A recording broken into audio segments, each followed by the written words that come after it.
okay, here's probably the most accessible short game drill that you can do. All it requires is a wedge, a quarter, and a carpet. And we're chipping quarters up off a carpet, preferably a thin carpet. We're trying to replicate as much as possible the fairway or the fringe. The more thick the carpet gets, the easier it is to get the club underneath the ball and get it airborne. I remember when I first started playing golf, I really liked when my ball would come off the green and off the fringe and just onto the rough, hopefully sitting on top, because I knew that I could get the ball airborne. Now I realize that you actually lose consistency, or you can't predict how the ball is going to come out of the rough more than if you get good at chipping off the fairway. There are less variables off the fairway. So as long as I can hit that same spot over and over and over again, I can predict better how the ball is going to jump and how it's going to spin and how it's going to roll out towards the hole. So building that consistency, not unlike any other aspect of the golf game, but building that consistency on where we hit the ball or hit the ground when chipping can be really, really beneficial. And if you do this drill and do it over and over and over again, it is amazing how much this helps with chipping. So with the chip, we want our feet close together. It helps limit hip rotation. We don't need any hip rotation in the chip. So feet together is fine. Even slightly open, you'll see a lot of golfers will pull their left foot back. So that they can be slightly open visually to their target line and their landing point. Whatever works for you. There's nothing wrong with having your feet go right down the target line. So whatever's comfortable, there is no rule for how to place your feet at address over a chip.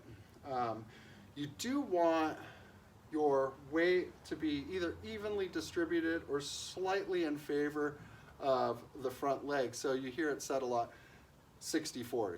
60% on the lead leg, 40% on the trail leg, and you want to keep that percentage throughout the entire motion of the swing. And then you're giving yourself a good chance for success. So get into that position and try to chip quarters and get them airborne. If you can get them airborne, you've probably hit the ground at that precise spot and the leading edge is low enough for the quarter to climb up the club face and get airborne. If it doesn't get airborne, then maybe your weight was back and you hit the ground before the ball and the club bounced up in the air.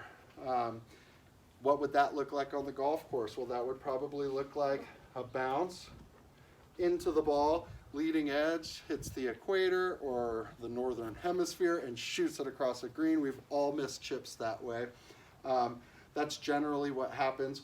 Or we're catching the ball too high on the ball with the leading edge on the way down. But a lot of times it is on the way up. So if we hit the ground and miss the quarter, then probably our weight is back too much, so get that weight more on that front foot and keep it there through the swing. If you hit the quarter and it scoots along the ground or it just stays there, then it's possible that the leading edge would have hit the top half of the ball. We would have topped it with the club coming down.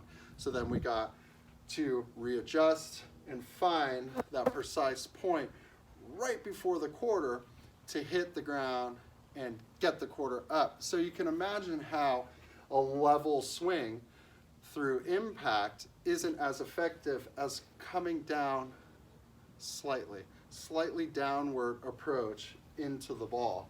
And if we can do that with a quarter over and over again, if we get a ball in the way, we should be able to do it consistently with a ball as well.